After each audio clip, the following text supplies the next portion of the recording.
easy, get a little help from the store, pretzel crust pizza tonight. I love pizza. I'm picky about the toppings that are on the pizza, but I would eat pizza every other day. It would not bother me. But, I like to mix it up a little bit. So we're going to start with a help from the store in the form of a purchased pizza dough. I'm going to link one of my favorite pizza dough recipes in the description.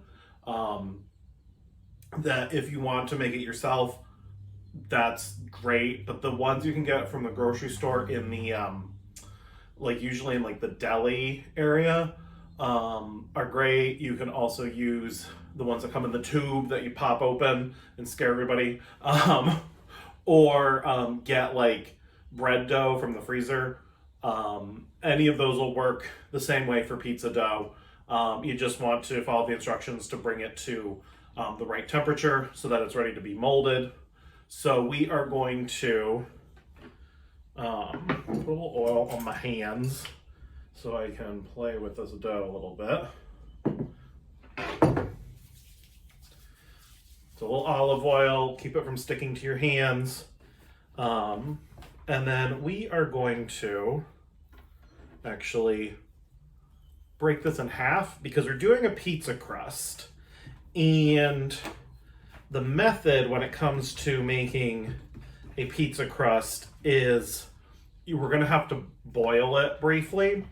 And I just don't have a big enough pot or the right tools to do a full pizza, like a normal size pizza crust in the pot. So we're going to do 2 smaller ones, put them on a baking sheet.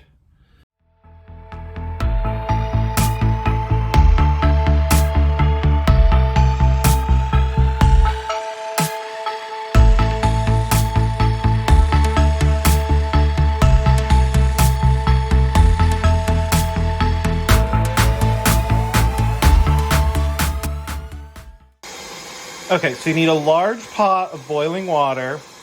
Add a couple big tablespoons of baking soda.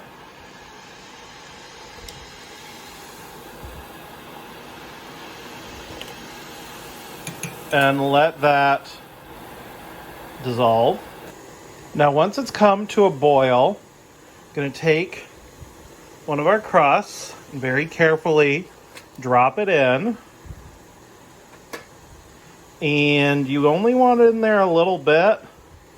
You just want to cook the outside of that dough. So about 30 seconds, 45 seconds or so, and then lift it back out. Try not to tear it.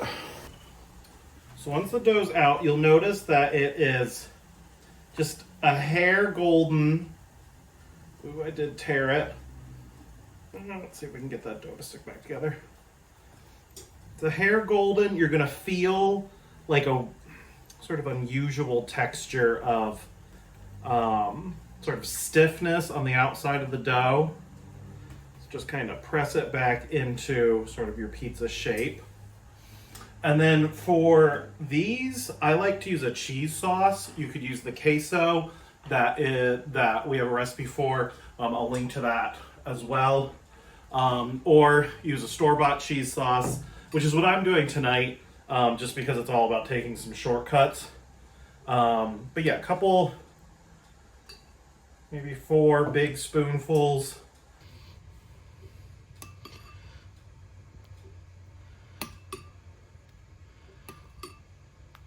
I know this isn't the traditional way of putting sauce on, but we're also making a pretzel crust, so I don't think anything's traditional at this point.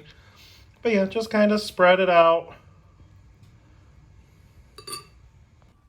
Once you've spread your cheese sauce out, or you could use tomato sauce for this, or a barbecue sauce, whatever. Just with the pretzel, I like that cheese sauce. So we're gonna do, this is about 4 ounces of a mix of shredded cheddar and shredded mozzarella. I like the mozzarella for meltiness and then the cheddar for flavor. So I like to do a blend when I'm making pizza. But whatever your favorite pizza blend is, that's fine as well. So just get that covered. And then my toppings are going to be bacon. There's about 5 slices of bacon that I already cooked. But you could do pepperoni. That's fairly, that would go well with these flavors. I'm not a pepperoni person, but if I was, that would make total sense on this. But go wild. Ham, vegetables, onions, whatever sort of flavors sound like they taste good with a pretzel-y crust, it's fine. Just kind of spread that out. And then our last step to make these pretzel-y is on the edge of the crust that's exposed. I'm going to do an egg wash. This is 1 beaten egg mixed with about a tablespoon of water. You're not going to use the whole thing, so if you're worried about waste, you could probably use some cream or milk. But yeah, just kind of something to brown the edges a little bit more. But that the baking soda is what's going to give it that pretzel texture with or without the egg.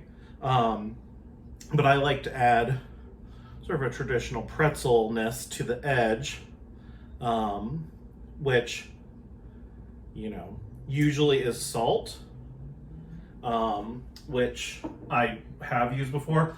I'm going to use my favorite, the bagel seasoning, to shake around the edges. But yeah, pretzel salt. If you don't have pretzel salt, just like some sort of coarse salt. If you have fleur de sal, or garlic salt, that's like big knobby chunks, that would work. But yeah, you could also leave that off if you're worried about sodium content, because you're gonna get that salty flavor of pretzel from the baking soda, so you don't necessarily need the big chunky salt, but it gives you that pretzel experience. So we're gonna stick this in the oven, preheated to 450 for about 15 minutes and check on it. And then if it doesn't look like it's done yet, then we'll probably put it in for a couple more minutes. Okay, 15 minutes in the oven. Look at that brown pretzel-y crust. Had a little bit of a bubble there, oopsies. But yeah, this is gonna be delicious.